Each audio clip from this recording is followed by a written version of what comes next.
a le même amour? Est-ce qu'on croit au même Jésus? Est-ce qu'on prie même le même Dieu? Voilà, c'est là la question. C'est pourquoi Dieu l'a élevé à la plus haute place et lui a donné le nom qui est au-dessus de tout nom, pour qu'au nom de Jésus, tout tête s'agenouille dans les cieux, sur la terre et jusque sous la terre, et que chacun déclare que Jésus-Christ est Seigneur à la gloire de Dieu le Père. Il s'est dépouillé lui-même, il s'est humilié lui-même, il s'est rabaissé lui-même. C'est pourquoi aussi Dieu l'a souverainement élevé. Comment tu veux pouvoir connaître l'élévation si tu ne passes pas par l'humiliation? Dis-moi, bien-aimé. Comment tu vas être élevé si tu ne passes pas par l'humiliation? Et même quand les circonstances de la vie te contraignent à être humilié, tu refuses. Mais tu vas être élevé. Ok. La Bible nous dit aussi que l'humilité précède la gloire et que Dieu résiste aux orgueilleux. L'orgueil précède la chute. Mais tant bien même que tu lis ta Bible, tant bien même que tu médites la parole de Dieu, tu fais toujours preuve d'orgueil dans tes analyses, dans tes réactions. Il y a un souci. C'est qu'il y a un souci, bien-aimé. Dis à ton voisin, ressaisis-toi. Alléluia. Ressaisis-toi. Le saint baiser est le symbole de l'amour et de la communion fraternelle. Lorsqu'on confesse Jésus, lorsqu'on accepte Jésus-Christ comme notre Seigneur et Sauveur personnel, le Saint-Esprit vient habiter en nous par un saint baiser et nous amène à partager cet amour-là avec les autres. Donc, je pourrais déclarer, sans risque de me tromper, que plusieurs qui sont dans nos communautés, qui n'arrivent pas à partager un amour véritable avec leur prochain, et cela maintenant à me demander même s'ils ont le Saint-Esprit en eux. Et aussi à me demander si un jour même ils ont confessé Jésus. Voilà. Alléluia. Amen. Par ce saint baiser-là, nous devenons une nouvelle créature. Donc les choses anciennes sont passées. Notre vie naturelle sur laquelle régnait le péché a péri. C'est une nouvelle vie qui commence. Dieu, par son esprit, crée en nous une vie nouvelle, dont les manifestations sont opposées à celles du vieux homme, du vieil homme. Amen. Une vie nouvelle. Ce qui t'énervait avant, là, aujourd'hui, ça ne va plus t'énerver. Ce que tu as approuvé avant, qui n'est pas à la gloire de Dieu, aujourd'hui, tu dois pouvoir désapprouver. Moi. Bien-aimé, tu n'es que poussière. Tu n'es que poussière. Tu es une statue d'argile, de terre.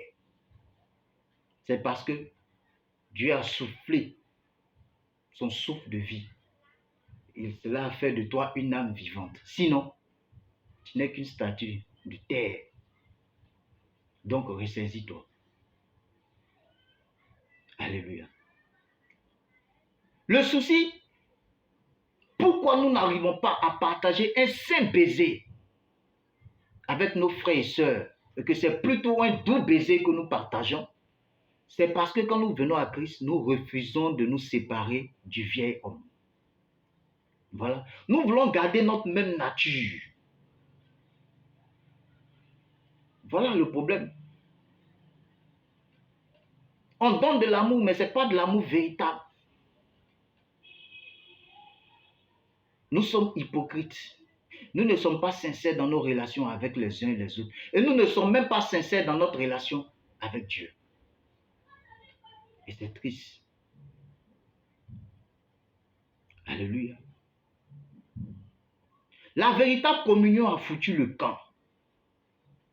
Chacun marche pour ses propres intérêts et non pour l'intérêt de Christ. Je pourrais le dire à certaines personnes. Tu ne trouves même plus le temps de venir à l'église. C'est à toi que je parle.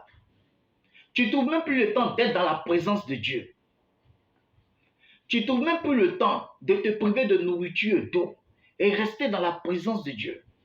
Pas pour demander quelque chose, juste pour le louer, juste pour l'adorer, juste pour l'exalter, juste pour le psalmodier, juste pour lui dire qu'il est Dieu. Tu ne trouves pas le temps nécessaire de le faire. Mais quand les problèmes vont te tomber là-dessus, même quand on te sert à manger, tu fais des jeûnes forcés. Tu vois que tu n'es pas sincère. Tu vois que tu n'es pas sincère. Combien parmi nous, Dieu nous a fait la grâce d'entrer dans l'année nouvelle. Combien parmi nous, en ce premier mois de l'année 2023, avons pris la peine même de nous priver d'eau, de nourriture, de nous enfermer dans les chambres hautes, juste pour dire merci Seigneur pour ta grâce. Juste pour dire merci Seigneur de ce que je suis compté encore parmi les vivants. Juste pour dire merci Seigneur de ce que mon corps n'est pas à la mort. Mais si j'ai la possibilité d'ouvrir la bouche, c'est que le souffle de vie, je l'ai encore. Combien? Personne. Ingrats que nous sommes. Alors que Dieu fait beaucoup pour nous. Nous sourions, nous allons à l'église, nous donnons nos offrandes, nous dansons, nous louons Dieu, nous prêchons Jésus. Ce n'est que des doux baisers. Il n'y a pas de saint baiser. Alléluia. En grande, nous allons voir la différence entre le saint baiser et le doux baiser. Alléluia. Comme passage, nous allons prendre Luc au chapitre 15 du verset 11 au verset 32. Et aussi Luc chapitre 7 du verset 36 au verset 48.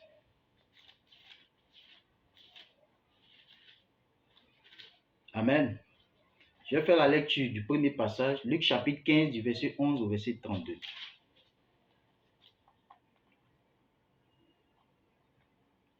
Il dit encore, un homme avait 2 fils.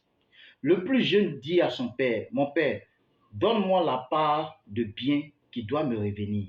Et le père leur partagea son bien. Peu de jours après, le plus jeune fils, ayant tout ramassé, partit pour un pays éloigné, où il dissipa son bien en vivant dans la débauche.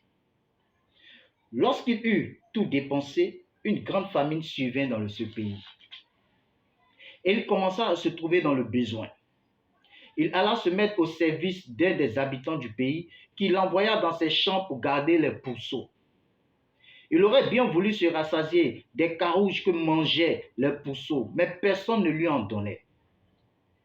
Étant rentré en lui-même, il se dit, combien de mercenaires chez mon père ont du pain en abondance, et moi ici, je meurs de faim. Je me lèverai, j'irai vers mon père, et je lui dirai, mon père, j'ai péché contre le ciel et contre toi. Je ne suis pas digne d'être appelé ton fils. Traite-moi comme l'un de tes mercenaires. Et il se leva et alla vers son père. Comme il était encore loin, son père le vit et fut ému de compassion. Il courut se jeter à son cou et le baisa. Le fils lui dit, mon père, j'ai péché contre le ciel et contre toi. Je ne suis plus digne d'être appelé ton fils. Mais le père dit à ses serviteurs, apportez vite la plus belle robe et l'en revêtez. Mettez-lui un anneau au doigt et des souliers aux pieds. Amenez le veau gras et tuez-le. Mangeons et réjouissons-nous. Car mon fils que voici était mort et il est revenu à la vie. Il était perdu et il est retrouvé. Et il commençait à se réjouir. Alléluia. Vous voyez le passage qui parle donc du fils prodige. Il a déconné. Comme nous avons déconné. Il a pris sa part de l'héritage et il est parti. Il a gaspillé. Il s'est égaré comme nous nous sommes égarés. Il est rentré en lui-même.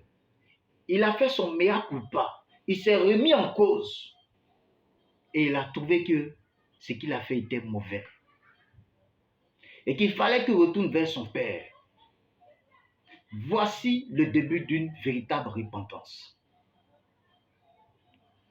On ne vient pas à Jésus parce qu'on veut obtenir quelque chose. On ne vient pas à Jésus parce qu'on veut voyager. On ne vient pas à Jésus parce qu'on veut travailler. On ne vient pas à Jésus parce qu'on veut se marier. On ne vient pas à Jésus parce qu'on est la proie de la sorcellerie familiale. On ne vient pas à Jésus parce qu'on constate que les liens familiaux, les citadelles et les hôtels bâtis dans nos familles nous fatiguent. On vient à Jésus parce qu'on reconnaît qu'on s'est égaré.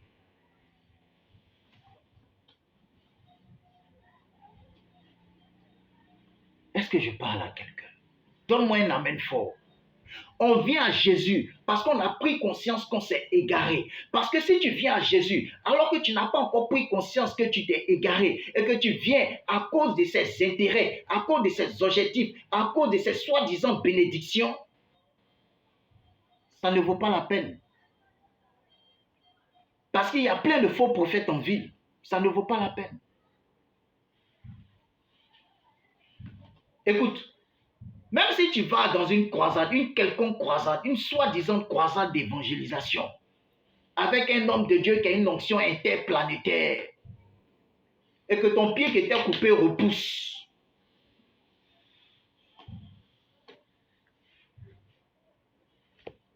cela ne voulait pas dire que Dieu est dedans. Même si tu te retrouves quelque part où on a ressuscité un mort, celui qui a été ressuscité là, il va mourir encore. Il n'est pas éternel. La seule façon de pouvoir démontrer à Dieu et de permettre au Saint-Esprit de venir habiter en nous, de nous conduire, de nous diriger, de nous assister, de nous communiquer ce saint baiser, différent du doux baiser, c'est de reconnaître que nous nous sommes égarés. Et que dans notre phase de perdition, il était là, il veillait sur nous, il nous gardait. Lorsque nous étions dans le chaud, dans les boîtes de nuit, on a des amis qui, dans des bagarres, ont reçu des coups de couteau. D'autres sont morts. Sûrement, tu étais braqueur. Tu as des amis qui ont été tués. Sûrement, tu étais dans les rues. Tu dormais dans les rues. Mais Dieu t'a gardé. Tu ne le connaissais pas. Mais sûrement, tu as pris des véhicules. Plusieurs ont fait des accidents. Certains ont été même empoisonnés. Vous allez vous retrouver dans un maquis, dans un restaurant, en train de boire, de vous amuser avec des amis. On met du poison dans le verre de l'autre. Il commence à vomir du sang et on l'enterre. Toi, Dieu t'a gardé. Mais tu t'es égaré. Tu étais sûrement dans une débauche sexuelle. Plusieurs ont eu le VIH. Mais malgré la débauche que tu vivais, Dieu t'a gardé. Quand tu fais ton bilan de santé, ton sein il est encore propre. Mais quand on vient à Jésus, venons avec une repentance sincère. Je viens vers toi parce que je reconnais que j'ai fauté, comme le fils prodige. Je ne viens pas vers toi, papa, parce que j'ai faim. Je ne viens pas vers toi, papa, parce que je veux porter de nouvelles robes. Je ne viens pas vers toi, papa, parce que je veux dormir dans un lit douillet. Je ne viens pas vers toi, papa, parce que je veux aller en voyage. Je ne viens pas vers toi, papa, parce que je veux enfanter. Je ne viens pas vers toi, papa, parce que je suis malade. Mais je viens vers toi parce que j'ai fauté, j'ai déconné. Je me suis égaré. Prends pitié de moi. Prends pitié de moi. Et accorde-moi ta grâce. Accorde-moi ton pardon. La Bible dit que le Père, ému de compassion, courait vers son fils, le prit dans ses bras. Et le fils lui donna un baiser, qui était un saint baiser, différent des doux baisers. Alléluia. On va encore aller plus loin. Dans Luc au chapitre 7, à partir du verset 36. Suivez-moi.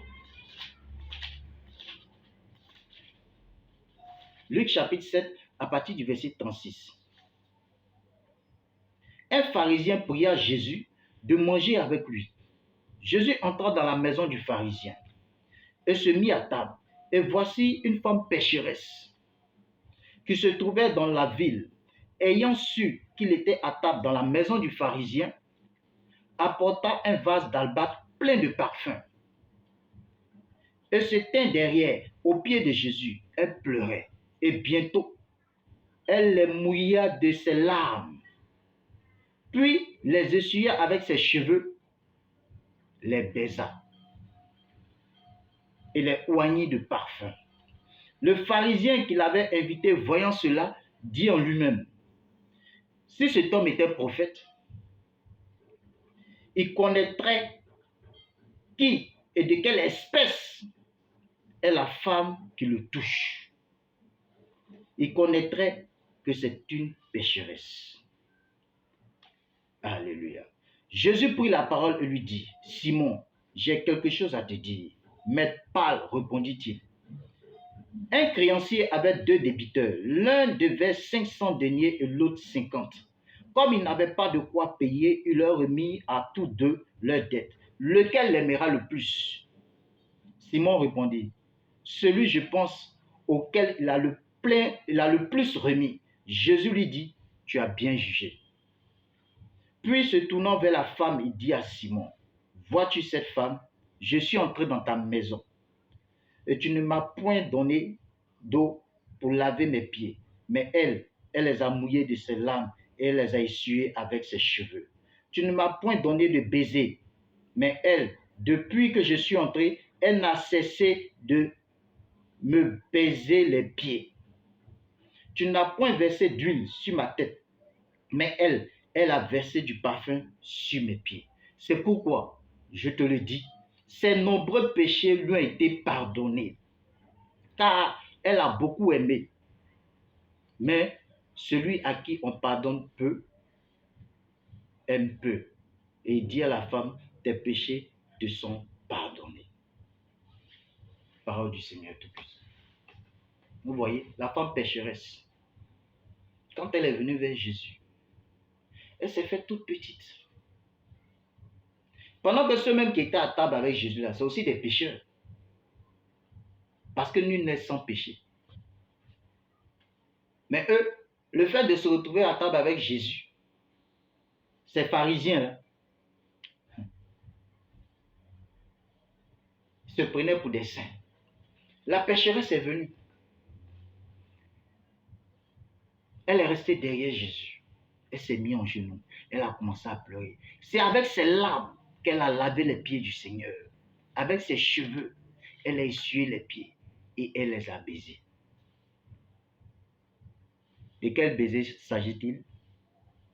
Saint baiser. Partant d'une repentance sincère, d'une communion véritable, d'un amour véritable. Voilà un peu. Aujourd'hui, dans nos églises, malheureusement, il y a trop de doux baisers. De doux baisers. Mais très peu de saints baisers. Lorsqu'un frère vient vers toi, c'est parce qu'il a un intérêt en toi. Lorsqu'une sœur vient vers toi, c'est parce qu'elle trouve son intérêt en toi.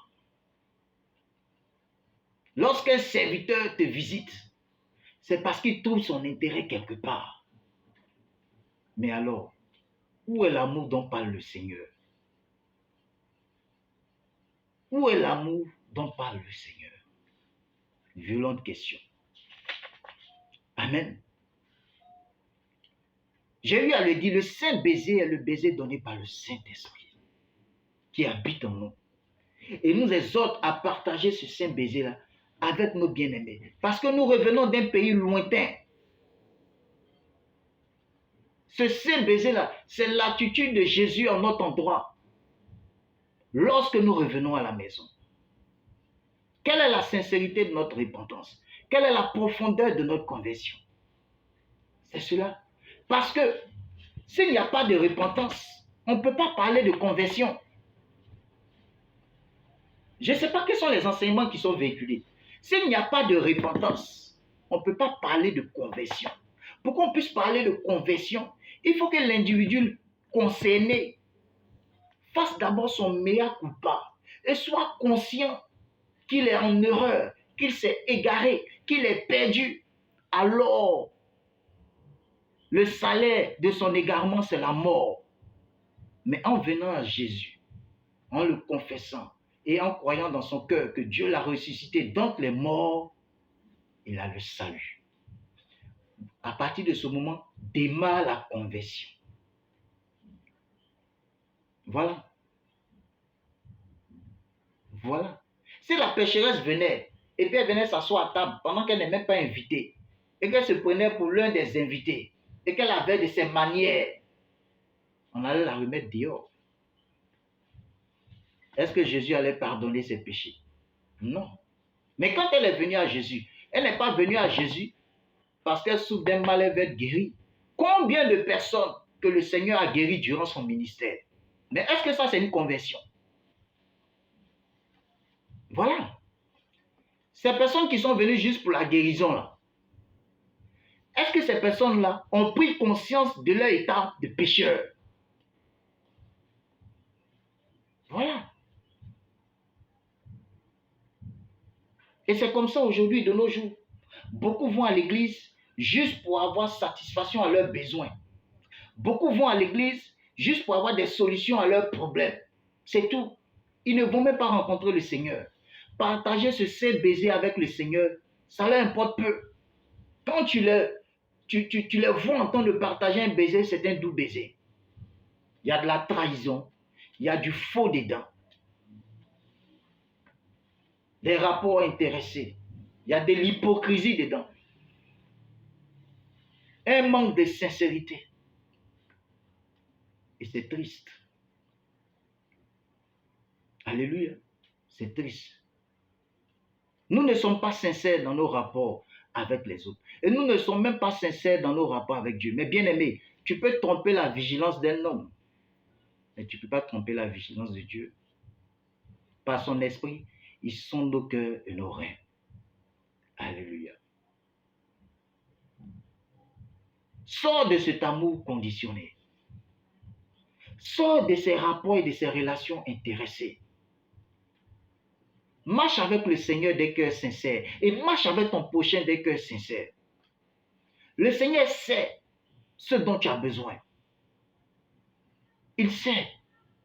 Mais il a toujours pris soin de toi, même quand tu ne le connaissais pas. À plus forte raison maintenant qu'il a permis que tu le rencontres. Il prendra toujours soin de toi. Mais s'il te plaît, bien-aimé, je t'en conjure, sois sincère dans tes rapports avec le Seigneur. Sois sincère dans tes rapports avec ton prochain. Si tu n'es pas sincère dans tes rapports avec ton prochain, c'est que tu n'es pas sincère dans tes rapports avec le Seigneur. Parce que Dieu, tu ne le vois pas.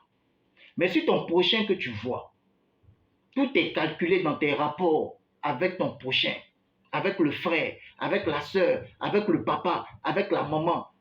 Mais de cette même manière-là, c'est que tout est calculé dans tes rapports avec Dieu. Voilà. Et là, c'est triste. C'est triste. Nous sommes faux. Je ne sais pas si c'est un souci, la base, si c'est un souci d'éducation ou bien quoi, mais franchement, aujourd'hui, la sincérité a foutu le camp. Il n'est pas normal. L'église doit être un exemple. L'église doit être un modèle.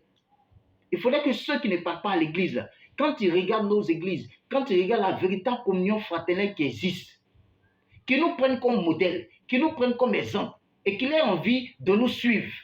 Mais qu'au contraire, qu'ils ne s'asseyent pas dans les bistrots, dans les rues, dans les maquis pour nous critiquer. Et malheureusement, ce sont des choses qui sont vraies, ce qu'ils disent. Nous sommes devenus faux. Faux. Le diable n'est plus dans le monde, il est assis maintenant dans l'église, par la faute des soi-disant chrétiens.